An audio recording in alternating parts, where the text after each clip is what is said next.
Olá, galerinha! Para a gente continuar a nossa conversa sobre os 300 anos de Minas Gerais, nós vamos falar hoje sobre a arquitetura mineira.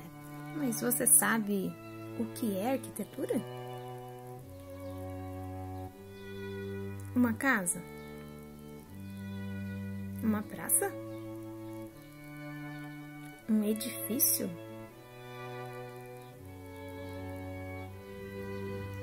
Você sabe o que é arquitetura? Não sabe? Ah, se não sabe, não se sinta mal. Você não está sozinho. No dicionário, arquitetura é a técnica de organizar espaços e criar ambientes para as diversas atividades humanas. Então, o que seria organizar espaços e criar ambientes? Antes, tem uma ideia que precisamos mudar, repensar, rever, trocar. Quando se fala em arquitetura, pensamos logo em paredes, tetos, fachadas, janelas. Mas a casa onde moramos não é importante por suas paredes, é importante pelo espaço que tem nela. Vivemos no espaço, do quarto, da sala, do quintal. Por isso o dicionário diz que a arquitetura é a técnica de organizar espaços e não de organizar paredes. O arquiteto não se cria paredes, o arquiteto cria espaços. Espaços para morar, para trabalhar, espaços para estudar, namorar, passear, comer, rezar, se divertir, viver. Arquitetura, espaços para viver. Que legal! Agora que você já sabe o que é arquitetura, podemos caminhar um pouquinho mais pelas terras mineiras. Vamos lá? Hoje vamos falar da arquitetura mineira, que reúne o mais importante acervo arquitetônico e artístico do período colonial brasileiro, sob a influência do barroco europeu, mas com características peculiares.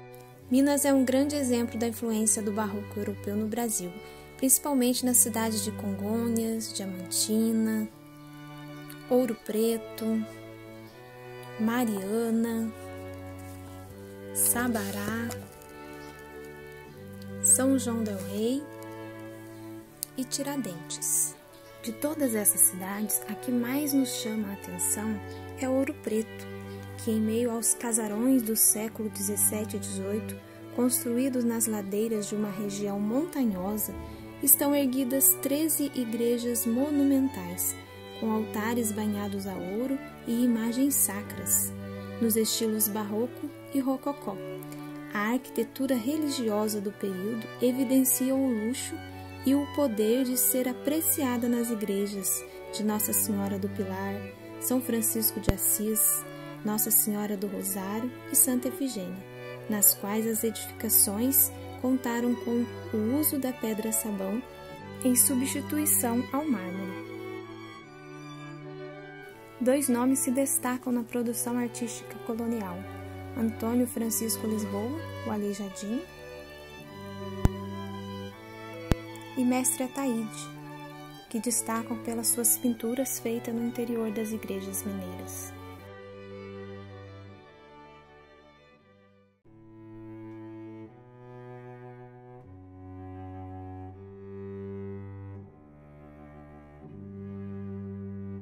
O estado mineiro é também um grande polo de produção contemporânea. O Museu de Inhotim é um exemplo disso, localizado no município de Brumadinho, região metropolitana de Belo Horizonte.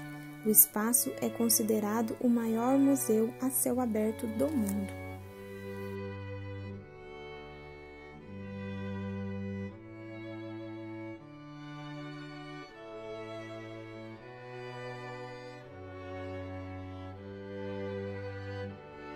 Esses são pequenos exemplos da diversidade cultural e arquitetônica de Minas Gerais.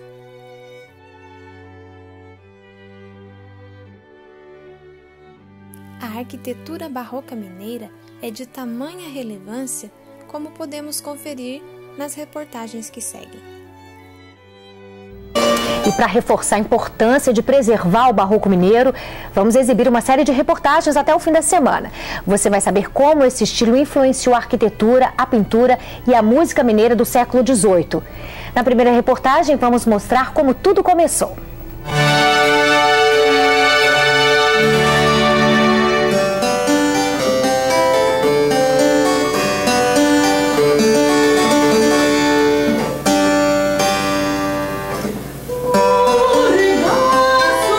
Surgido no século XVII na Itália, o barroco foi mais que uma expressão artística. Tudo, arte, arquitetura, poesia, tudo isso viveu esse universo do barroco, que tem como característica principal o rebuscamento, né? Tudo muito rebuscado, muito excessivo. Tanta opulência para reforçar o poder do Estado e da Igreja. Reforça esse poder, tanto do absolutismo quanto da Inquisição Católica.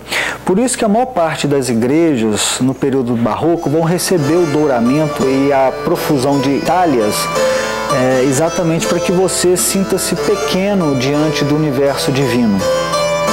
Essas ideias conquistaram a Europa e foi a colonização portuguesa que trouxe o barroco para o Brasil. Ele chega primeiro no litoral, né? Primeiro Recife, Salvador, Rio de Janeiro. Esse barroco litorâneo, ele era quase que uma cópia fiel, né, do barroco desenvolvido em Portugal. A descoberta de ouro em Minas Gerais atraiu a atenção para o interior do estado. E onde havia riqueza, a arte florescia. Mas o barroco que chegou nessas terras ganhou características próprias. Em Minas Gerais não chegavam os mesmos materiais que chegavam ao litoral. Então os artistas aqui tiveram que fazer pesquisas de pigmento para a produção de cor, descobriram a pedra-sabão como substituto ao mármore. Criatividade que produziu obras de arte inigualáveis. Mariana e Ouro Preto guardam joias do barroco. Quem anda pelas ladeiras da antiga Vila Rica se depara com casarios e igrejas monumentais, como a matriz de Nossa Senhora da Conceição. Elementos arquitetônicos, como colunas, altares e púlpitos, dão a ilusão de movimento. Os detalhes, como espirais, flores e anjos, são cobertos de ouro.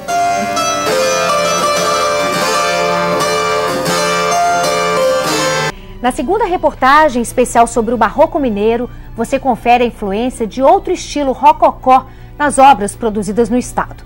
A repórter Natália Bini esteve em Ouro Preto e mostra a criatividade de dois grandes artistas da arte colonial brasileira, Aleijadinho e Ataíde.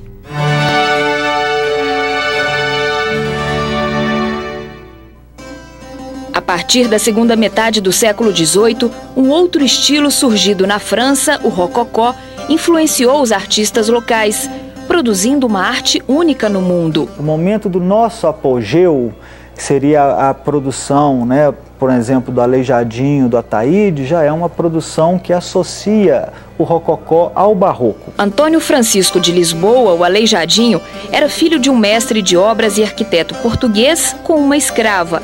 O talento o tornou um dos mais respeitados artistas da arte colonial brasileira. Escultor, entalhador e arquiteto, deixou obras-primas, como os Profetas no Santuário do Bom Jesus de Matozinhos, em Congonhas, e a Igreja de São Francisco de Assis, em Ouro Preto.